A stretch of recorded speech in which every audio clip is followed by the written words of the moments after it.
Let's talk about circulatory overload. अब हम लोग नॉन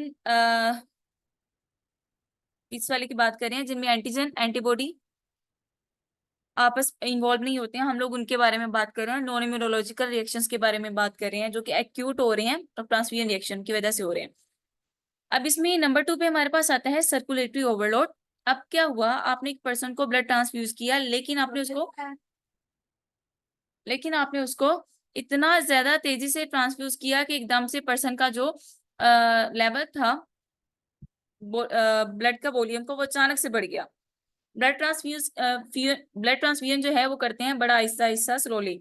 लेकिन अगर आपने अचानक से किया तो एकदम से जो पेशेंट है, जो रिसिपिएंट है, उसका ब्लड का जो वॉल्यूम है वो बढ़ जाएगा। तो अब उस हाइपरवोलेमिया की वजह से पर्सन को भी मसला होगा। अब मोस्ट ऑफ द टाइम हमारे पास जो पर्सन होता है वो ज्यादा यंग एज का होता है या फिर ओल्ड एज का होता है। अब उसकी वजह से होकर रहा होता है, पर्सन को हार्ट प्रॉब्लम भी हो सकती है, क्रोनिक फॉर्म ऑफ एनीमिया हो सकता है, कंजस्टिव हार्ट फेलियर हो सकता है, कफिंग हो सकता है, पर्सन ब्लू हो सकता है यानी कि साइनोसिस हो जाएगा, उसको अचानक से बहुत ज्यादा हेडेक होगी, सीवियर काइंड ऑफ हेडेक, या फिर उसको सांस लेने में भी मसला हो सकता है। तो ये सिम्टम्स इसमें आ रहे होते हैं हाइपरवोलेमिया की वजह से।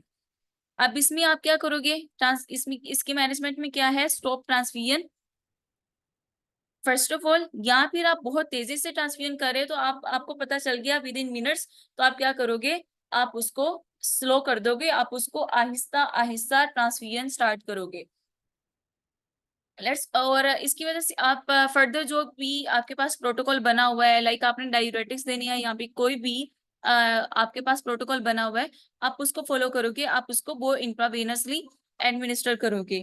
आप उसको अगर उसका ऑक्सीजन का लेवल कम हो रहा है, उसको डिस्निया हो रहा है या फिर छोटा सा ब्रेथ है, तो आप उसको ऑक्सीजन दोगे। पल्मोनरी एडीमा वगैरह डेवलप हो गया है तो फिर आप उसको उस तरीके से मैनेज करोगे जैसे हम लोगों ने पहले ऊपर पढ़ा।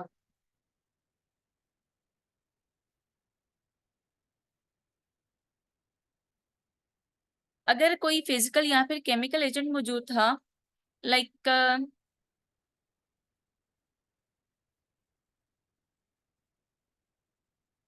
वो काम खराब कर रहा है, मैम पल्मोनरी पल्मोनरी एडिमा को ये इसके साथ कैसे रिजॉल्व करेंगे फिर बॉटनी के बॉटनी साथ? यहाँ पे गलत लिखा हुआ है बच्चे। पल्मोनरी एडीमा को हम लोग इस तरह से नहीं करते हैं। हम लोग इसको अभी हम लोगों ने जैसे अभी अभी ऊपर पढ़ा ना कि हम लोग किस तरह से उसको, हमारा जब लंग्स इन्वॉल्व हो रहे होते हैं, हम लोग उसको उस तरीके से मैनेज करेंगे। अभी हम लोगों ने यहाँ पे पढ़ा था ना, किधर चला गया, जहां मैं ट्रॉली के बारे में आपको बताया था, ट्रांसफ्यूजन एसोसिएटेड लंग इंजरी के बारे में, do you remember?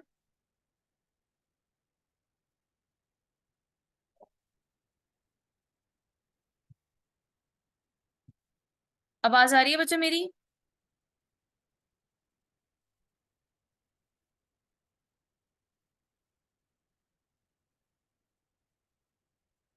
Yes ma'am. हम लोग उसको उस तरीके से मैनेज करेंगे ना कि हम लोग फ्लोबोटमी का, इसमें क्या है, फ्लोबोटमी तो just blood, sorry sorry sorry, wait wait wait wait, मैं आपको बताती हूँ ये कहना क्या चाह रहा है। इसमें इसका मतलब ये हो सकता है फ्लोबोटमी में कि आप उसका जो हाइपरवोलेमिया हुआ है आप उसको ट्रीट करो फ्लोबोटमी के जरिए से, यानी कि ब्लड उसका वहां से अगर ज्यादा चला गया एकदम से तो आप उसको वहां से निकाल के वेस्ट कर दें। एक कंडीशन होती है पॉलीसाइथीमिया। पॉलीसाइथीमिया में क्या होता है, पर्सन का जो ब्लड है, खास तौर पे उसके जो आरबीसी का कंटेंट है या फिर सेल का कंटेंट है जो वो बढ़ जाता है, तो हम उसमें भी ऐसा कर रहे होते हैं, हम फ्लेबोटमी करके उस पर्सन का, पेशेंट का ब्लड ले रहे होते हैं। तो इसमें भी हम लोग हाइपरवोलेमिया अगर हो रहा है तो उसमें हम लोग क्या करेंगे, फ्लेबोटमी के जरिए से पर्सन का ब्लड जो है वो ले सकते हैं, सर्कुलेटरी ओवरलोड को ट्रीट कर सकते हैं। Is that clear? अब ये सेंस दे रहा है थोड़ी बहुत आपको, जब हम लोग इसको पॉलीसाइथीमिया के साथ इकट्ठा करके पढ़ रहे हैं तो। यार एक तो आज यही घूमना जा रहा है, क्लियर है?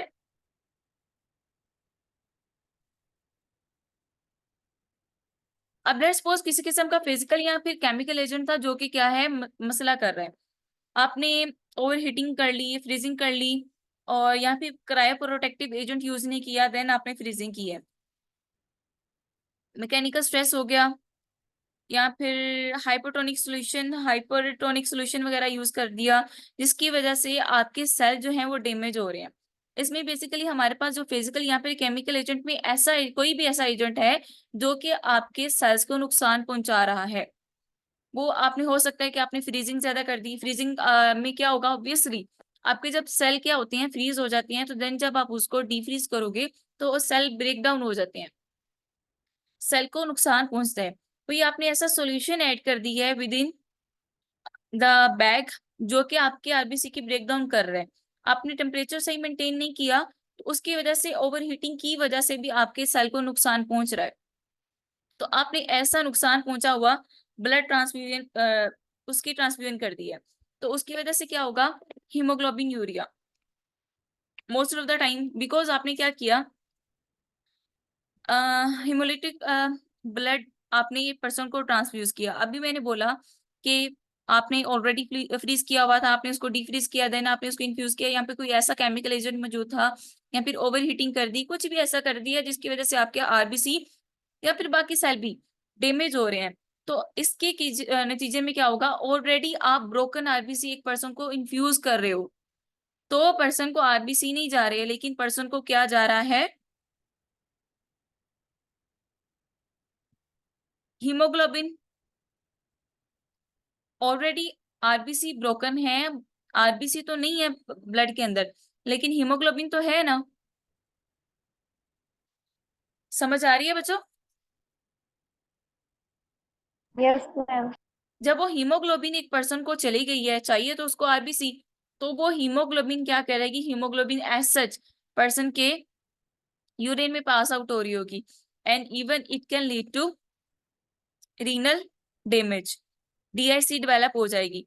आप फ्लूइड थेरेपी दोगे पर्सन को, एज वेल एज एक पेशेंट, उस पेशेंट को आप क्या करोगे, फर्दर उसकी मॉनिटरिंग करोगे और देखोगे कि वो ओके चल रहा है कि नहीं चल रहा। इतना सबको क्लियर है?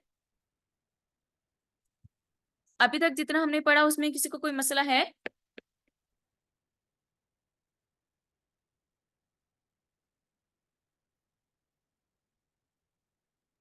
No ma'am. सबको सारा कुछ क्लियर है? Abdullah, yes ma'am. Amna, Ayesha, Bushra, Komal, Maham, Nimra, Saba, Safia, Sehar, Sania. Yes ma'am. Yes ma'am. Yes ma'am. Okay,